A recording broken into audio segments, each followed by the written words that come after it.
দর্শক, প্রতিদিন আপনাকে কিছু কিছু শব্দের অর্থ মুখস্থ করতে হবে। তবে যেই শব্দগুলো প্রতিদিন আপনার আরবিতে কথা বলতে প্রয়োজন হবে, এমন গুরুত্বপূর্ণ শব্দ অবশ্যই আপনাকে আগে শিখতে হবে। দর্শক, ওয়েলকাম ব্যাক। আসসালামু আলাইকুম, কেমন আছেন? পবিত্র রমজান মাসের শুভেচ্ছা জানিয়ে শুরু করছি আজকের এই গুরুত্বপূর্ণ ক্লাসটি। আমি তেমনই একটি ক্লাস আপনাদের জন্য তৈরি করেছি। খুবই গুরুত্বপূর্ণ 20টি শব্দ আজকে আলোচনা করব এবং ইনশাআল্লাহ প্রায়শই আপনারা এরকম 10টি শব্দ 20টি শব্দের ভিডিও আমার কাছে পেয়ে যাবেন। তো সেই শব্দগুলো অবশ্যই আপনাকে আগে শিখতে হবে এবং শব্দের অর্থগুলো মুখস্থ হওয়ার পরে অবশ্যই শব্দের সাথে শব্দ মিলিয়ে বাক্য তৈরি করতে হবে। আমি সব কিছু আপনাদেরকে ধরিয়ে দিব, শুধু আপনাদের ধৈর্যটুকু প্রয়োজন। ধৈর্য সহকারে আমার সাথে থাকবেন। আর যদি ভালো লাগে অবশ্যই সাবস্ক্রাইব করে স্ক্রিনে থাকা বেল বাটনটি প্রেস করে রাখবেন, তাহলে যখনই আমি গুরুত্বপূর্ণ ভিডিও আপলোড দিব সবার আগে আমার ভিডিওগুলো পেয়ে যাবেন। দর্শক, এখানে সর্বপ্রথম আমি যে শব্দটি লিখেছি হাব্বা। হাব্বা মানে হচ্ছে ফিস বা টুকরো। এরপর লিখেছি কাম হাব্বা। আমি প্রথমত কি করব, যে শব্দগুলো আগে বলে নিই, এরপর হচ্ছে অবশ্যই আপনারা নিজ দায়িত্বে খুব ভালো করে শব্দগুলো মুখস্থ করবেন অ্যান্ড দেন শব্দের সাথে শব্দ মিলিয়ে কিভাবে বাক্য তৈরি করবেন সেটা আমি আপনাদেরকে ধরিয়ে দিব এবং এরপর আপনারাও বাক্য তৈরি করা, এরপর হচ্ছে অনর্গল বলা, মানে ভুলবার প্র্যাকটিস করতে থাকবেন ভাই। সহজ হিসাব, এত কিছু বলার দরকার নেই এখানে। তো হাব্বা মানে ফিস বা টুকরো।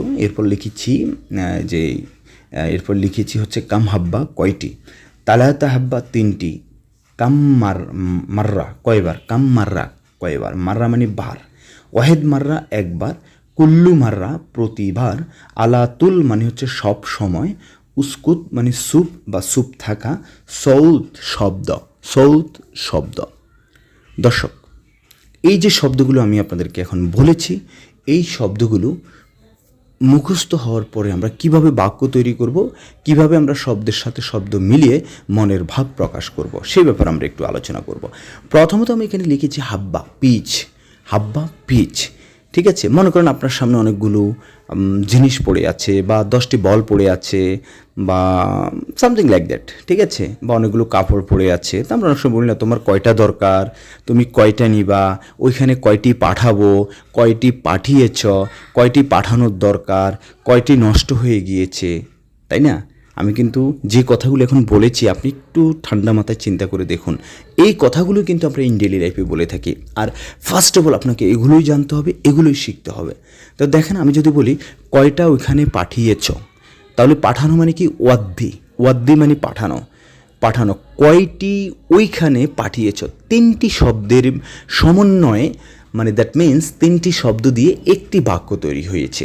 আমি পূর্বেও এর আগেও আমি আপনাদেরকে বলেছি, আমরা যা শব্দের সাথে শব্দ মিলিয়ে আমরা মনের ভাব প্রকাশ করব, ঠিক আছে, উইদাউট গ্রামাটিক্যাল সিস্টেমে। তাহলে ওইখানে কয়টি পাঠিয়েছ, ওইখানে মানে কি হুনাক, কয়টি মানে কি হাব্বা, তাহলে কাম হাব্বা কয়টি, হাব্বা মানে পিস বা টুকরো, আর কত মানে হচ্ছে কাম হাব্বা কয়টি।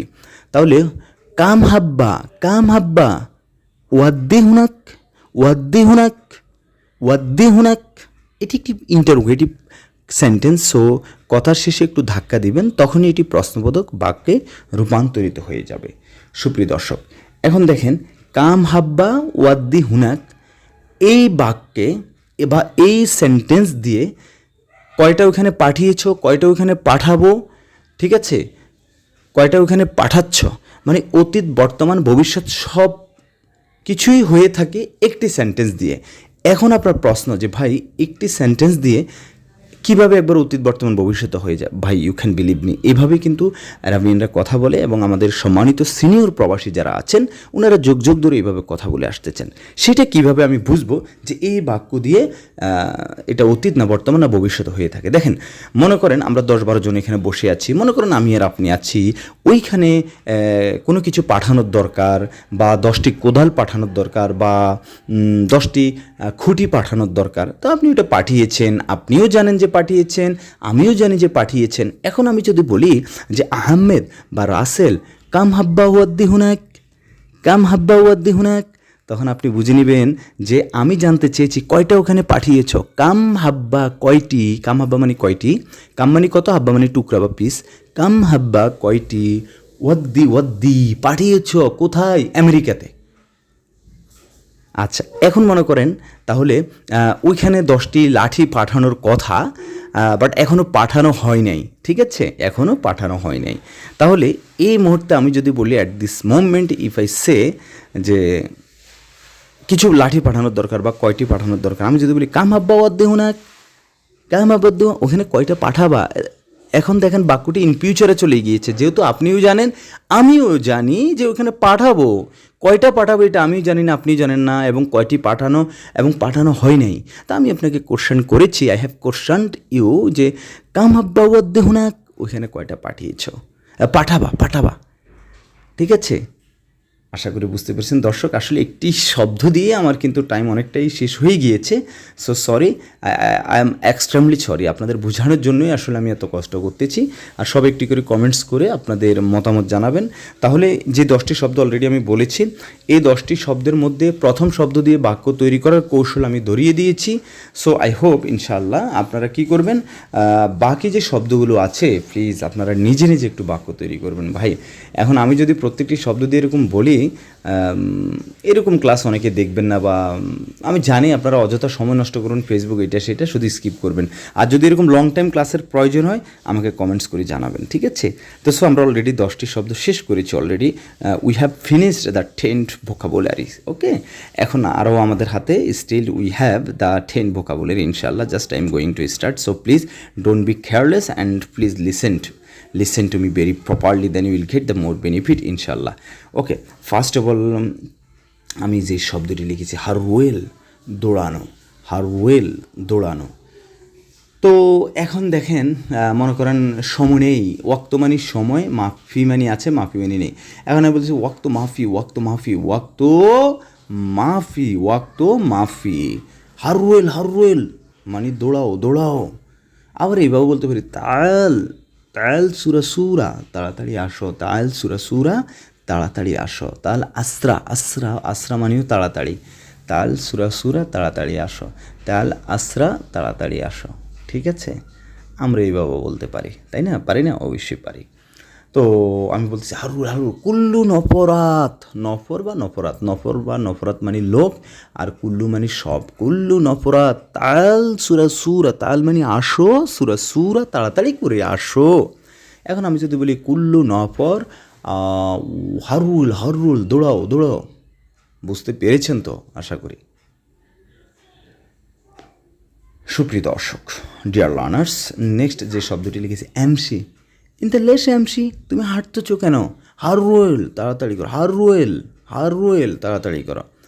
এমসি মানে হাঁটা, ঠিক আছে, রো এমসি, যাই চলো হাঁটি, ঠিক আছে। এমসি, এমসি সাওয়া সাওয়া, একসাথে হাঁটি। আমরা অবশ্য বলি না আসলে আমরা একসাথে দৌড়াই, একসাথে খাই, সাওয়া সাওয়া মানে একসাথে, অথবা মা মানিও একসাথে আমরা বলতে পারি, ঠিক আছে। সাওয়া সাওয়া আকেল, একসাথে খাই, সাওয়া সাওয়া নুম, একসাথে ঘুমাই, ওকে। এমসি মানে হাঁটা। এরপর আমরা লিখেছি গাদ, গাদ মানে কি বসা, গাদ মানে বসা। যেমন হচ্ছে এইখানে বসিও না বা এইখানে বসো না, বলি না। এইখানে মানে কি হুনা, হুনা গাদ মাইসির, গাদ মানে বসা, গাদ মাইসির, মাইসির মানে উচিত না, আবার লাজম মানে উচিত। কোনো কিছু উচিত না অর্থে, স্টুডেন্ট অর্থে, শুড মানে উচিত ইংলিশে, আর নট মানে না, তাহলে স্টুডেন্ট উচিত না।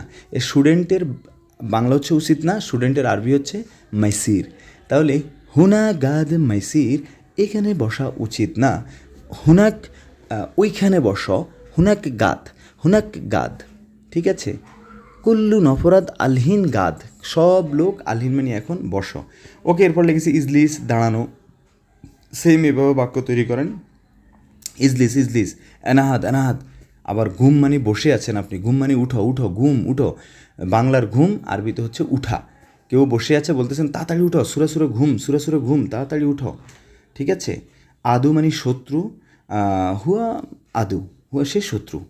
আনা মাই হুব্বুন হুয়া, হুব্বুন মানে পছন্দ করা, মাই মানে না, আনা মাই হুব্বুন আমি পছন্দ করি না, হুয়া তাকে, ঠিক আছে। সাই মানে কিছু, ফি সাই কিছু আছে, হ্যাঁ। এ বিষাই কিছু চাচ্ছেন, এ বিষাই, এবি মানে চাওয়া, অথবা আবগাসাই, আবগে এবি দুটি সমান শব্দ, আবগাসাই কিছু চাচ্ছেন। এরপর লিখেছে কুল্লু শাই সব কিছু, কুল্লু শাই আনা আবগা, সব কিছু আমার দরকার, ওয়াকগেফ তুমি থাকো, ওয়াকগেফ ইনতা, মাই ফিক্কির চিন্তা করিও না। Thank you, Allah.